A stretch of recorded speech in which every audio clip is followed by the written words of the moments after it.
आज हामी एउटा यस्तो राजनीतिक कथाको गहिरो विश्लेषण गर्दैछौँ जुन सुन्दा साँच्चै नै कुनै हलिउडको पोलिटिकल थ्रिलर जस्तो लाग्छ।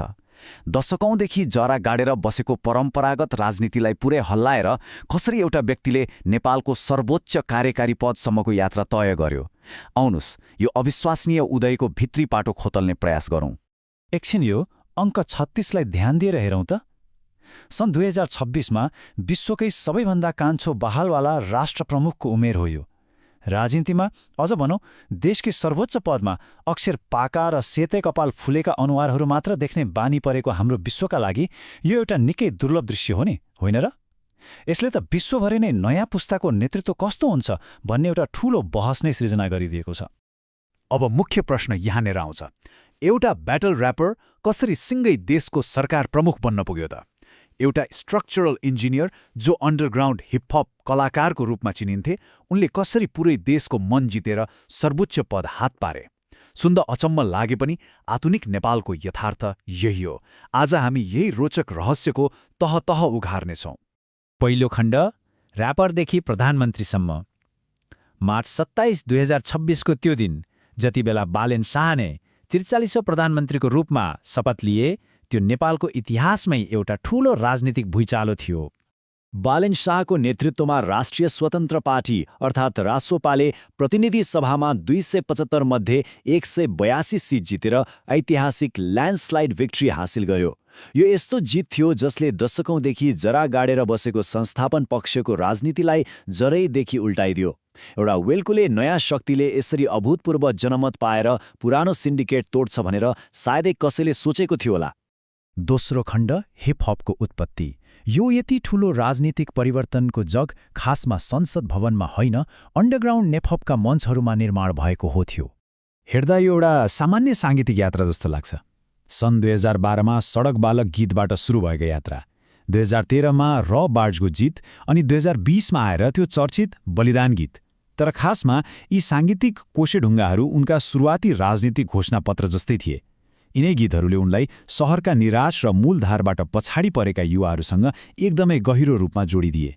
यहाँ विचार गर्नुपर्ने सबैभन्दा रोचक कुरा के छ भने राजनीतिमा हाम फाल्नुभन्दा धेरै अघि नै उनको माइन्डसेट कस्तो थियो भन्ने कुरा यिनै शब्दहरूले प्रश्न पार्छन्। बलिदान जस्ता गीतहरूमा उनले राजनीतिक दलहरूको खोक्रो राष्ट्रवादको खुलेरै आलोचना गरेका थिए। गीतका ती एन्टी करप्सन र संस्थापन विरोधी पन्चलाइनहरू नै पछि गएर उनको मुख्य राजनीतिक एजेन्डा बन्न पुगे। तेस्रो खण्ड, काठमाडौँ, जुन उनको लागि एउटा ठूलो टेस्टिङ ग्राउन्ड वा परीक्षण भूमि बन्यो। सन् 2022मा जब उनी स्वतन्त्र मेयर बने, उनको कार्यकाललाई हामी दुईवटा एकदमै फरक लेन्सबाट हेर्न सक्छौं। एकातिर नगर कार्यपालिका बैठकको लाइभ टेलिकास्ट, फोहोर व्यवस्थापनका सम्झौता अनि किताबरहित शुक्रबार जस्ता गजबका लोकप्रिय कामहरू भए जसले धेरैको मन जित्यो। तर अर्कोतर्फ नि सडक व्यापारीहरूलाई जबरजस्ती हटाउने काम, सुकुम्बासी बस्तीका झडप र डोजर लगाएर भत्काएका संरचनाहरू। यी कडा कदमहरूले गर्दा ह्युमन राइट्स वाच जस्ता संस्थाहरूले उनको निकै चर्को आलोचना पनि गरे। यसले उनको नेतृत्वको दुईवटा पाटोलाई छर्लङ्ग पार्छ। अनि उनको मेयर कार्यकालको अर्को पाटो राष्ट्रवादसँग एकदमै जोडिएको थियो। आफ्नो कार्यकक्षमा ग्रेटर नेपालको नक्सा राख्दा ठूलै कूटनीतिक तरङ्ग पैदा भयो नि, याद छ? सन् 1816को सुगौली सन्धि अघि नेपालको नियन्त्रणमा रहेका तर हाल भारतमा पर्ने भूभागहरू त्यो नक्सामा थिए। त्यति मात्र होइन, भारतीय चलचित्रहरूमाथि छोटो समयका लागि लगाइएको प्रतिबन्धले पनि उनको एकदमै कडा राष्ट्रवादी अनि कहिलेकाहीँ अलि ध्रुवीकरण गर्ने शैलीलाई उजागर गर्यो। त्यसैले यति धेरै जनसमर्थन र लोकप्रियता हुँदाहुँदै पनि उनको कार्यकाल विवादमुक्त भने पक्कै रहेन। सामाजिक सञ्जालमा सिंहदरबार नै जलाइदिने धम्कीपूर्ण स्ट्याटस, राति विश्वका प्रमुख शक्ति राष्ट्रहरू विरुद्ध प्रयोग गरिएका कडा शब्दहरू र आफ्नो क्षेत्राधिकारको विषयलाई लिएर अदालतसँगको सिधा टक्राव, यस्ता घटनाहरूले परम्परागत राजनीतिक विश्लेषकहरूलाई चाहिँ निकै झस्काएको थियो। चौथो खण्ड, जेनजीको छाल।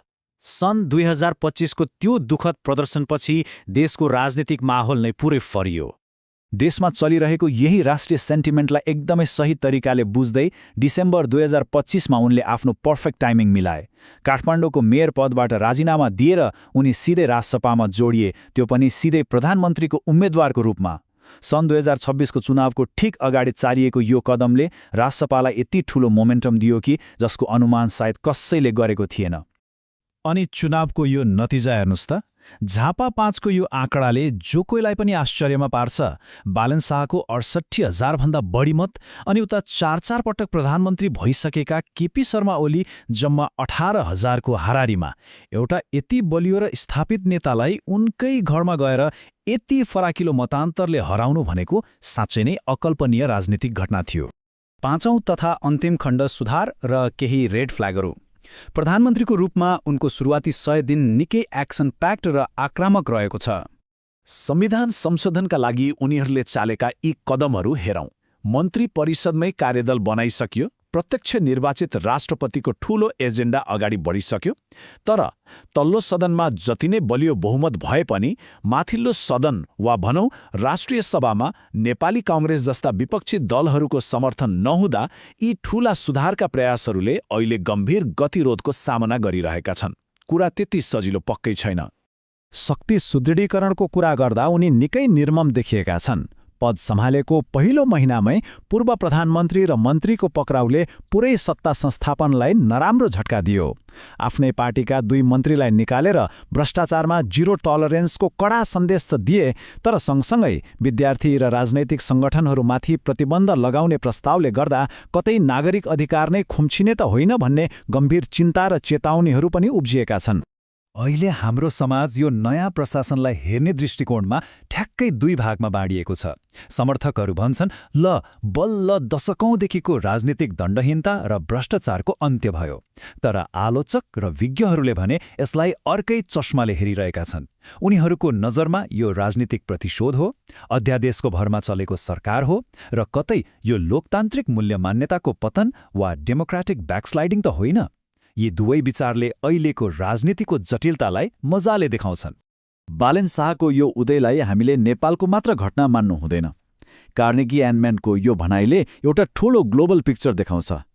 नयाँ पुस्ता अर्थात् जेनजी र पुराना शासकहरू बीचको जुन दूरी छ नि, त्यसले विश्वभरि नै विशाल प्रदर्शन र चुनावी उथलपुथल ल्याइरहेको छ। परम्परागत शक्तिलाई पाखा लगाउँदै युवाहरूले रुचाएको नेतृत्व कसरी उदाउँछ भन्ने कुराको एकदमै पर्फेक्ट उदाहरण हुन् बालेन शाह। त्यसैले आजको यो विश्लेषणको अन्त्यमा एउटा निकै गम्भीर प्रश्न हामी सबैका लागि छोड्न चाहन्छु। के बालेन शाहको यो युगलाई नयाँ पुस्ताले ल्याएको एउटा सुन्दर लोकतान्त्रिक पुनर्जागरणको रूपमा इतिहासले सम्झिएला, या फेरि बिस्तारै शक्ति केन्द्रीकृत गर्दै जाने एउटा अधिनायकवादको सुरुवात? एउटा र्यापरबाट देशको प्रधानमन्त्रीसम्मको यो अभूतपूर्व यात्राले इतिहासमा कस्तो छाप छोड्ला त? यसबारे पक्कै सोच्दै गर्नुहोला। आजको यस चर्चामा साथ दिनुभएकोमा धेरै धेरै धन्यवाद।